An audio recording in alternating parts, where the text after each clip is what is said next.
Hello and welcome to Justice for All's Connections with Coffee, monthly podcast that we do here, or try to do it monthly anyway. I'm Joel DeWitt, Executive Director at Justice for All. With me is a former Executive Director at Justice for All, Joe Vander Zee. Glad to have you here, Joe. Yeah, I appreciate you having me. Yeah. So if you would, I know you're at Hope Haven International. Correct, yeah.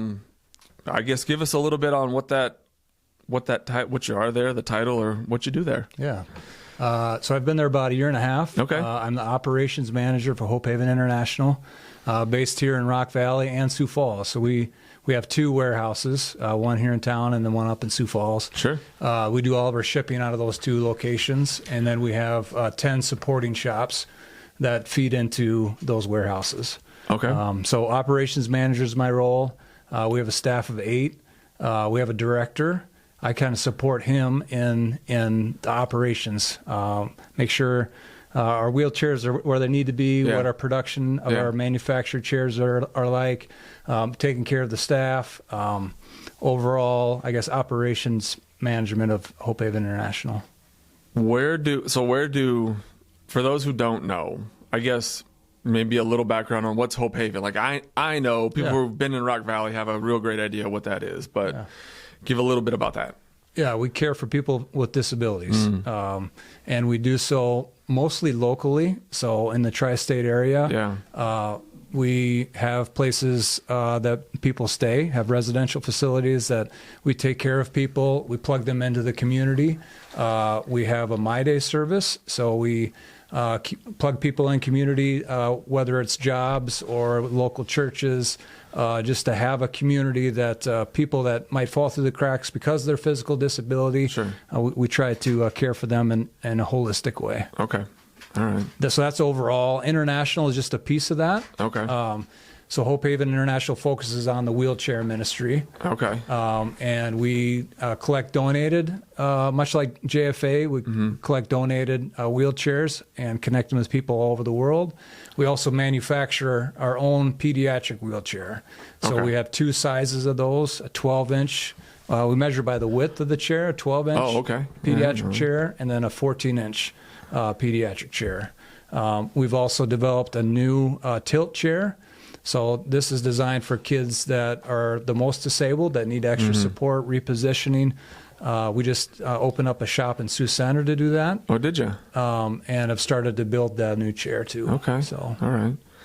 So people with disabilities that are in need of, I guess, locally in need of care, whether that's just on a regular basis, daily routine, those sort of things, and then international. That's just wheelchairs, though. It's just wheelchairs, but it's not domestically. I mean, as the name sort of implies, a little bit, or we can't per regulations of the United States. Okay. We have to have a different licensure. We have to have different credentials to sell within the United States or give wheelchairs to people in the United States. So it has to all be done internationally. Everything goes out of the country somewhere. Yeah. So the wheelchairs are, when you mentioned shops in the area, people are just like, oh, I know that I can give the wheelchair from different hospitals or different wherever they come from. To be. So we individuals do that, but mostly we work with organizations throughout the country that collect them for us. So right now I'm getting something scheduled in Kansas City. We have a partner down in Kansas City. We go down and truck a whole truck worth of wheelchairs back. Yeah, it's not one here or there. It's probably hundreds. Yeah, one here or there does happen. Sure. But we go through thousands of wheelchairs a year, so we need a large stockpile of those. And we've built up relationships, so kind of like JFA, where that we've connected with lots of different ministries over the years that help us in that. Yeah. So places that are around the country, is it mostly Midwest or is it all over? So we have a really good long-standing partner out in California, Johnny and Friends. Johnny Erickson Tata is the leader of that organization. She was a young woman at the age of 19 that dove into a pool and became disabled, and she's she's I think she's in her 70s now, so she's been doing it for a number of years and built a beautiful ministry. Wow. They do similar things that we do, but they also do things like camps throughout the country for people with disabilities and their families. Okay. Really are an advocate for people with disabilities too. So they're another key partner that we have. Sure. And they actually collect donated wheelchairs themselves and send them to us. Oh. But they also have operations in local prisons throughout the United States too, and do similar things that we do, where we refurbish used wheelchairs and then send them either to us or to other ministries throughout the world too. Wow. So really, Johnny and Friends and Hope Haven are the only organizations in the country that do kind of what we do on the international basis. Interesting. But we partner with a lot of other like wheelchair manufacturers and other organizations in different capacities. Is there like a too old of a wheelchair, or when, like, I guess I'm trying to think, like. Yeah, we if it's not a workable wheelchair and we don't have a good purpose for it, we'll scrap it down and recycle it. I'm thinking, like, at a hospital, would they have like a good number of them there, and they rotate through them? Nursing homes. Nursing homes, yeah. A lot of times they don't. We've got people with skills that can refurbish, fix things, much like JFA, repurpose things. Yeah. And sometimes nursing homes or hospitals just don't want to put that work in, and they want to buy a new one, and they've got things that are good that we can repurpose. So I'm just trying to think, where is there a volume of wheelchairs that would be, I don't. Nursing homes are a very good resource. I bet that. So we were at a nursing home convention last week in Sioux Falls, and made a lot of good contacts that people will give us chairs. Mm-hmm. Mm-hmm. So how I guess maybe we'll go into a little bit of background. Now that we know where you're at and kind of what you're doing a little bit, how did you get to be there? Yeah. You've been there a year and a half. I'll leave it up to you a little bit on where you want to go. I know some of the history. We've been knowing each other for a while, but so we were just visiting about this. We've got a team in Uganda this week. Yeah. And when I was at JFA, one of the more fun projects I got to be involved with was a connection point in Uganda with a missionary in Uganda.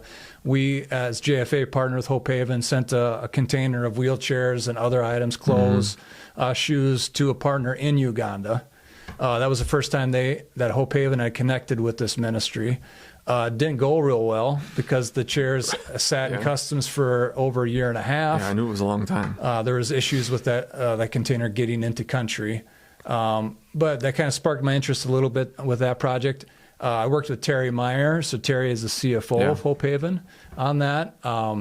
And Hope Haven International Ministries was going through a transition at that time too, with a new director and some major changes on what they had done in the past.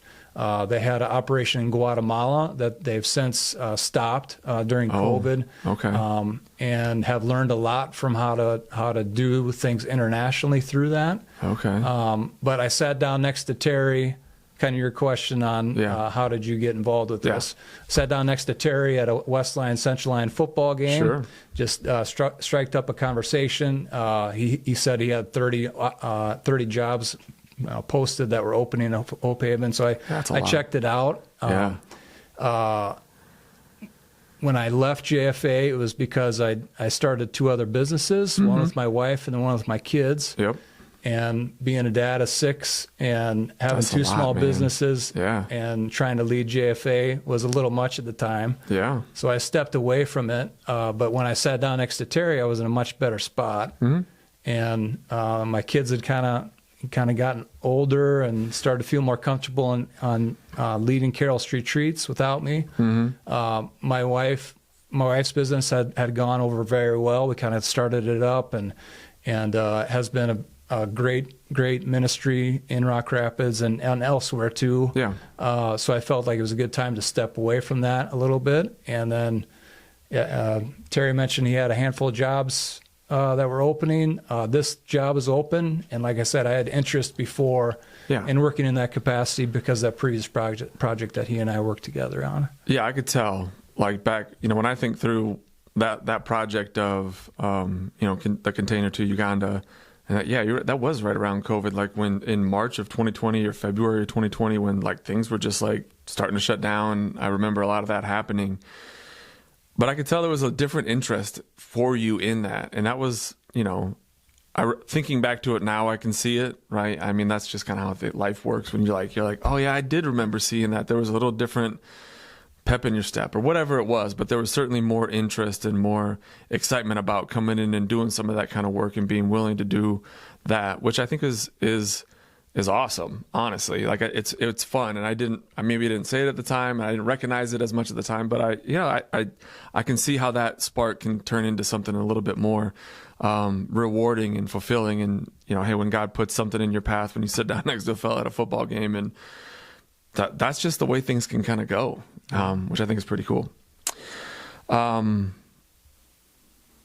you want to share anything about before that at all? I mean, I know you were here for a while. You were the director for a while and hired me. I don't think that's not a thing, but like any you don't have to. You're welcome to. I think back on our days at JFA with a lot of fond memories, I guess. Yeah.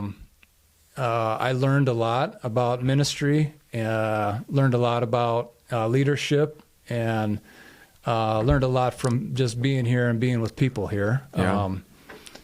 People like Pat and Corwin and yourself and Nick, a lot of really great people to work with. And I think back on my interactions with our volunteers here at JFA. Yeah. How special, I guess, those individuals are, and the selflessness and the sacrifice that people have made over the years in their walks through this Christian ministry. I ran into Pat the other day, and I didn't get a chance to talk with her too much, but I saw John Perkins passed away within the last few months, so I knew how special that relationship was for her and for this ministry overall. So I was sorry to see him passing, but just an unbelievable legacy that he had built, and how many lives he had touched, and JFA being one of those. Yeah. It's the same heart, the same compassion that he had that kind of permeates through JFA, and organizations like Hope Haven and places that want to extend the kingdom through the work that they do every day. So look back at my time at JFA very fondly on ability to be in an environment like that, a culture and like that, and that hopefully rubbing off on me and influencing me on what I want to be a part of. Yeah. So it's something. It's interesting being in that sort of position of like seeing how you like, and I guess I'm in it now a little bit more. And when you touch on like how the leadership part of it changes a little, like as you get older, like you think that you can, the way that you change as a person or the way that I change as a person, like it's just, you take the influences of the consistency that the volunteers have and the way that they're just showing up, and hey, I'm here doing what the Lord has called me to do. And it's just a part of how it goes. And you apply that to how I'm raising my family and how I'm interacting with my spouse and how I'm, even though we don't live in Rock Valley, but we're in a nearby community. And what does that look like? How is that visible? And, how can I let my heart show through the things that I take here? And I think being receptive to that is, golly, you almost can't, it has to change you a little bit to a certain extent. You have to be able to see some of that. So, no, it's something. And I'll still remember when I got a phone call like, hey, you want to be a development director? And I'm like, I don't know what that is. And we met at Sunshine. I remember going out for breakfast or lunch or something like that. And asking if you had any interest and if you had experience in sales and that was something. It was a lot of fun working together. Yeah, for sure.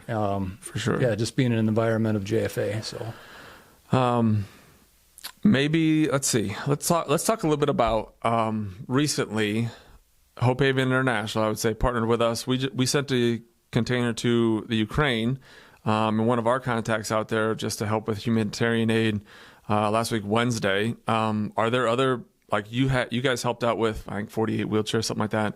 Are there other places or other, like, I don't know, you have a little background on where the wheelchairs kind of come from, or if there's other organizations that you work with or some of that? We've shipped over 150,000 wheelchairs since the mid-90s. Okay. We've worked in 109 countries. Whew. And each one of those loads that send, it's always in partnership with another organization. So, Okay. Like our team in Uganda right now is partnering with As One. They've got an office out of Sioux Falls. But then there's a local ministry similar to what JFA does. Yeah. Is there's a local ministry that we work with wherever we go. So there's Father's Heart Ministry in Uganda is the partnership that we have there, and they're helping with distribution. So they help us on the ground. We've got processes in place that help in the distribution process. But we want the local organization to lead it. We come alongside and say, hey, we've done this. Sure. Lots of different times. We have Yeah. lots of knowledge, but it's yours, own it. And then we'll come alongside and say, hey, how about this? They're going to still be there when the container goes away. They're still going to be there. And it's all like we've learned in JFA, it's all about that local connection point and connecting people with community and local churches and building community that way. So you've done this. You've gone out to a place before. So this week, last year, I was in Ethiopia, Africa. Oh. So another kind of your question about partnerships. So we have a partnership with Central Church out of Sioux Falls. Okay. And That's a big church. It is a big church. What'd they say? I think they get 5,000 people to show up on a Sunday. I was going to say, that is a complex that they have over there. I know it's quite large. Multiple services on a Sunday. Yeah. They have a very unique focus for international ministry. Okay. They've picked out one location and pour all their resources in that one location. Oh. So they not only work with us, but many other ministries that help them care for people in Ethiopia. I see. Okay. So there have been a number of organizations like us that have partnered with them in that location. So I was there with them. I was the only person with Hope Haven, but I think we had a team of about 15 people, all from Central Church. Okay. We partnered with a missionary there, Kendra Michael. So I don't know if you know Kendra at all. She's from West Lyon area. Steve Michael, be her dad. She's a missionary sent from Central Church to Ethiopia. Oh, okay. Has spent a number of years in Ethiopia as a missionary. But then all those local connections kind of went through her, including a hospital and a church and some PT staff. Wow. That helped all us in in that the distribution. All in the same. Okay. So they've got like I said, like a holistic approach. They support some foster care programs there, orphanages, school system. So it's very comprehensive. That's a big deal. They've said we're gonna pour all of our resources in this place that really struggles with poverty and want to help the kingdom in that spot, and it's very effective. That sounds comprehensive, certainly. So can you give us a little bit what it looks like at a distribution then, since you've seen it? Like, so if there's, I don't know, how many chairs fit in a thing, in a container? It depends on what we send. So if we send our regular refurbished chairs, like we've done with you guys for the Ukraine container, we can fit more because it fits in a smaller box, basically. But we do that multiple ways. So we do refurb chairs. We also have what we call complex rehab chairs. So they have a lot more ability to be adjustable, provide better support, can tilt back and forth, adjust. For adults or kids or both? Both. Okay, all right. Most of the refurbished chairs that we send are for adults because we manufacture our own pediatric chairs. Okay. So this was initially started about 15 years ago in partnership with Dordt College and engineering students. They had an engineering project that helped us develop the pediatric wheelchair. All right. We were not getting enough donated wheelchairs for kids. For peds, sure. So we said, let's make our own. And we worked with Dordt and a handful of other people that helped us design a wheelchair that we could reproduce. The big selling point with our pediatric chair is it will grow with a child. Okay.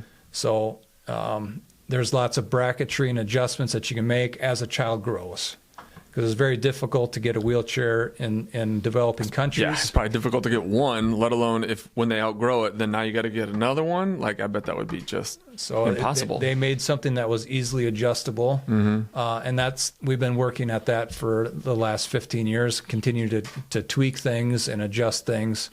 and it's a very well-respected wheelchair in the international community. Okay. But not every individual that needs a chair is going to have the same ailments that are going to prohibit them from walking or from doing whatever that is. So use of arms and different types of legs, or how much they can use their thing. Like, I would imagine that's, well, I mean, everybody's different. Like, that's just the saying. But even in anywhere, that's the same thing. So, so they have like appointment times then, but that's all hopefully done relatively enough at a time. So each day, depends on how many people we have, how many workstations that we have. That's dependent on how many people we can process. When we were in Ethiopia, our first day, we try to minimize the number of people just because it's chaotic. You've got a language barrier. Sure. You've got lots of challenges, so you don't try to schedule too much of the first day. You're probably trying to get it figured out and what your group is like, and then I bet that's in Ethiopia. Our flight out there was a direct flight from Chicago to Addis, Ethiopia. Oh man, so a time change like that is a flight for 20 straight hours. So you're trying to acclimate, and it's 8 hours ahead, so your time is all out of whack. Wow. So I bet you're trying to adjust pretty fast, but then also be purposeful. And we only have 5 days to do this type of thing. So there's stress involved, especially first-time people. Like, it's a lot. So you don't try to schedule it. So maybe you do 20 the first day, but then you slowly build as you get more comfortable with things. So I think the last day we were there, we went to another community in south of Addis, the capital, to Adama.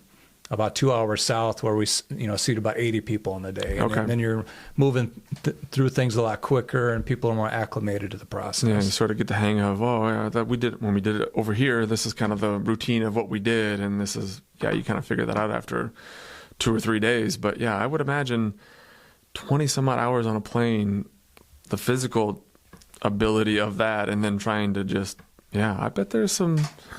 Frustration with some of that, right? Some people are better than others. I bet they are. I'm on I like rhythm, so it throws me off rhythm. I bet that'll put you out of your comfort zone a little bit. You're like, we're not on Carroll Street anymore, Joe. We're not on Carroll Street. What are some things that are coming up for Hope Haven International in the next 2+ years that are like, hey, you know what, dream wise or continuing, or things that are like coming up that are exciting? Some vision things. I mentioned our Sioux Center shop. We're partnering with Whispers of Love, Hope, and Joy on their campus with a new shop. So we started that about 8 months ago. And then we're also working with volunteers from Bethel CRC in Sioux Center. And that's going really well. So we've got a new shop that we're building a brand new chair. I mentioned that before. It's a tilt chair. It's similar to our standard pediatric Hope Haven chair, but it adds some additional adjustments for kids that need some more support. So all the parts get put out there and they put it together type of a deal? So it's assemble shop. So we do some of the assemble in Rock Valley, and we try to make it as efficient as possible in Sioux Center. So I was just over there yesterday. We're doing that Monday afternoons with guys from Bethel, and they are starting to make it their own. So our hope with each one of our supporting shops is they're volunteer shops, and they take ownership of that and take ownership of the piece of the puzzle. And they're starting to do that. So I helped start that, and then I helped design and get the tilt chair into production. We have Double H here in town. So Austin Vandevecht has helped us design that chair with lots of input from other people. Terry and Luke Russell, our director, came back from a partner in Kenya and said, we got to do this. So Terry started tinkering around in his garage. That sounds about right. And made some changes to our kids' chair, and then handed it over to Austin. And then over about a 6-month period of time, we felt comfortable with where it was at, and then we started producing it. And so this is for adults? This is for kids. This is for kids? It's still a pediatric chair. It's a 14-inch chair, but it provides better support and repositioning for kids that spend a lot of time in the chair, need better blood flow. A lot of cerebral palsy kids that can't support their upper body, their neck. So we've got some changes to the chair that help them in that Okay. support. So we've started to distribute those chairs too. Okay. So our first chairs we sent to 2 different spots this past year. One in Costa Rica, which we knew Matt Bewley, our CEO, was going to be yeah. there. Mm-hmm. So we wanted to be the first one to distribute that chair. So he distributed the first chair, and then 2 days later, Luke, our director, was in Thailand with to distribute our second chair. So the first chair was given to a young girl named Carla, and then the second chair was given to a young girl named Walinda. Okay. So it's awesome to see kind of all those ideas Yeah. develop, Yeah. and then it happen to somebody's change a life in somebody. Yeah, yeah. You see the other end of that when you're like, oh, it would be cool if it was this, but then you put a person in it, you put Walinda in it, you put what the name of it. It's just not a name, or it's just not a imaginary person. It's a real person. Like that's pretty neat. Yeah, that's pretty neat. So that's a big thing that we've been working on lately. We continue to have a vision to make that chair better. There's some changes. We buy a handful of parts from China. Okay. We manufacture the majority of the chair. Yeah. But there's a few parts that we can't manufacture either internally or with Double H, our partner. Yep. So we have to buy those usually internationally. And with all the international things that are going on in the world, it takes a while sometimes to get parts. So I'm waiting on a specific part for our handlebars right now from a partner in China that we buy parts through. Okay. So I think we'll finalize that chair with that part, but we're still developing it now with a different kind of handlebar, basically. Just kind of making it work a little bit. Mm-hmm. Okay. All right. So that we're excited about. We're also developing a new 16-inch chair. So some of the feedback that we've gotten is, we really could use a more supportive adult chair. Yeah. In most of the places that we go to, people are smaller than us.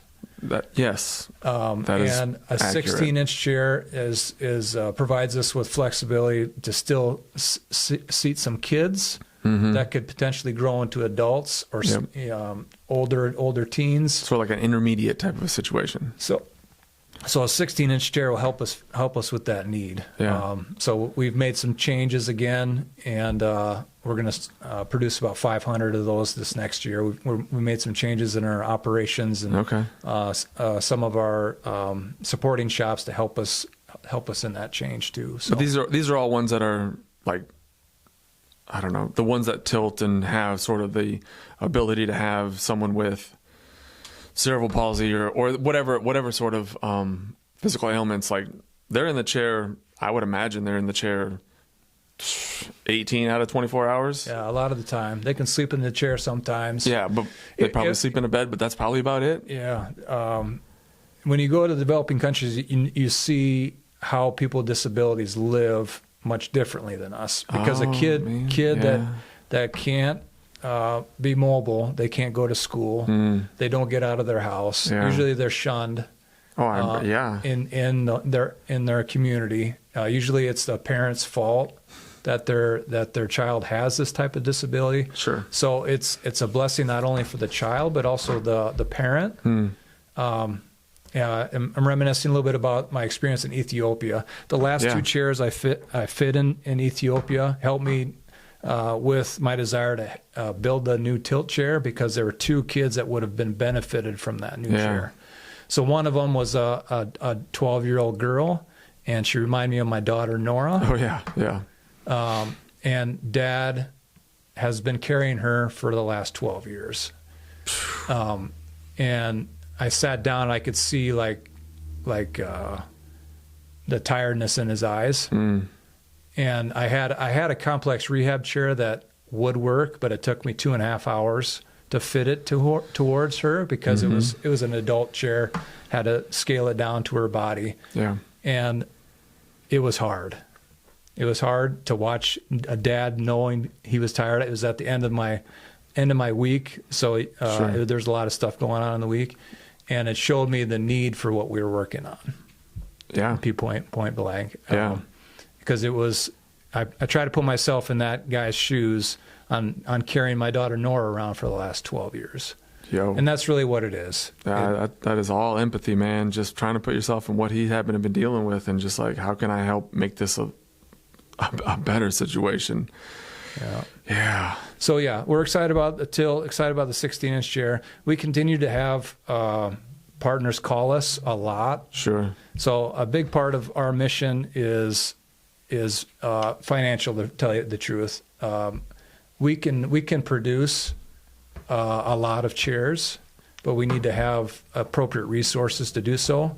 Yeah. Because usually wherever we're going there for a reason. There's no resources where you're going. Right. So the people that are needing a chair don't have the resources to get one. Our foundation has been very successful over the years and helps us out a lot. But we are getting into the spot that we can actually sell our chair to. So this past week, we had a meeting with a partner in Kenya that will be buying an entire container of chairs for us. Wow. From the price that we set. Oh, wow. So it's starting to get to be more of a business as missions, because our business can sell things and then help us support the locations where we can't sell those chairs. Wow. So it's a combination. We're not by any means a profit. Right. And we're not a true profit generating business. Right. But there's part of the ministry that is that we can sell a chair to other people that have the resources to help us in our mission. Yeah. If that makes sense. Yeah, no, I got you. Seeing other cultures, seeing other places, taking that imprint of humanity and a difference, and applying that towards a way to using a chair, and using a way to not only generate some revenue, because you're not creating the chairs for profit. It's how can we use people that have the resource that can pay for some to create chairs to go to places that don't have the place to do that. So it's that's something that's pretty neat, and certainly indicative of, from what I know about Hope Haven and Hope Haven International, that fits hand to glove for what the ministry is about and the operations are about. So that's really cool. Yeah. A lot of commonality with JFA overall. We're dependent on volunteers. Yeah. So we have 120 volunteers that work with us on a weekly basis. So similar to what JFA is like. Yeah. We can't still create. A good number. We Yeah. can't create a wheelchair without volunteers, especially on the cost side of things. Like our chair is probably $1,000 chair, right? $800 chair, but we can do it because of the volunteer aspect of it for $275. No, that's so when you look at the $275 mark to bless somebody, that's going to use it for multiple years. Yeah, it's a really good investment. That was one of the things I was I'm a business guy. I know that about you. I love economics. I love the ability to steward God's kingdom in the most efficient way, and it's a beautiful part of this ministry, because again, our foundation is done well, and people have stewarded those resources really well in a way that it can bless lots and lots and lots and lots of people. So that's one of my attractions, I guess, to the ministry too. Like, things are stewarded really well, and one of the beautiful things about Hope Haven International specifically is all the overhead for Hope Haven International is covered through our foundation. Oh, really? So salaries, buildings. If a person gives $275 to us, it goes to a wheelchair for somebody. Oh, there's no overhead. I see. And the ability and our ability to fundraise for that is awesome. Yeah. When you can go to somebody and say, listen, if you want to give $1,000 for wheelchairs, this will go for wheelchairs. It's not going to help keep the heat on. It's not going to help pay for the employee. I mean, those things need to happen too. Yeah. Obviously, we know that. But when you have the foundation that's there to support, we're going to take care of the operations, and you guys can just fundraise for how many pediatric wheelchairs can you guys get for this container, or for whatever it might be. Like, that's that's really something. We had an auction over at the Slaw Truckling few weeks ago now, and we raised $46,000 specifically for wheelchairs. Yeah. People are very generous about that. Yeah. We raised $130,000 overall for the ministry, but specifically for sponsorships of wheelchairs. It was the best that we've ever done. Yeah. And people in Northwest Iowa know about us. Oh yeah. And I think about 10 years ago, we've had a shop in Sioux Falls, and that's gone over very well. And people in Sioux Falls now are starting to really recognize Hope Haven. And we were just having conversations the other day. Matt made that point. Like, it seems like we've entered in that community. People are starting to really understand who Hope Haven is. Which, Sioux Falls is a very large, thriving community, and it really is beneficial to our ministry. Yeah. So. Yeah. No, that's neat. I didn't know that about just with the overhead and with the foundation and some of that. That's pretty cool to have it be going that way. I don't know. I think we covered a lot. Yeah. Some history, some what's going on, where things go, how it works with Hope Haven International. We covered a good amount of stuff there. Okay. Any other things you want to add or questions, or for the? No, I'm a very blessed person, very blessed man. Yeah. I have a wonderful, beautiful wife and 6 awesome kids. It was hard for me to leave JFA, but Sure. It was at a season of my life that I felt like I needed to and support my family, and it was a great time. Be dad, be husband, and support those 2 ventures that we had, and those 2 ventures have really, really done well. And I don't know, I just feel like a very rich person for where God has placed me and what He's got me up to and what He has me involved with, and it's been a cool ride so far. I think as someone who's a friend of yours and kind of looks at it from a different, I guess from an outsider perspective to a certain extent, like I think the gifts that God has given you, I think you are using them up to the potential that you need to, or exceeding it. Like, honestly, like business, compassion, all of the qualities that make you who you are, I think you're using them the way that you should be. Organization, just all of that sort of stuff, man, is like, I don't know that you could be living, like, as a human, I wouldn't want to be doing anything differently than what God had called me to be. And I think that's how I see what you're doing right now. So I hope that that's right. I from what I'm gathering, what you're saying, that's right. Yeah. But that's how I see it from my perspective. Yeah, I appreciate that. Yeah, thanks. So you can take that for what it's worth, Joe. No, but I think it's great to see the way that you can keep things organized in your business and the perspective and just your general understanding about how a lot of things work and the compassion with which you want to do a lot of that kind of stuff. It's neat, and it's not lost on me. That way, I guess is what I'm saying. So it's recognized that way. It's being an example for your kids, and I hope your kids recognize that, and your wife as well. But I can see it. So thanks. Keep doing that. Yeah. So, I think that'll pretty much wrap it up, I would say, here. Joe Vander Zee, you have what is your title? Operations Director? Manager, yeah. Operations Manager at Hope Haven International. I'm Joel DeWitt, Executive Director at Justice for All. This has been Justice for All's Connections with Coffee, episode 27. Thank you very much for listening, and God bless.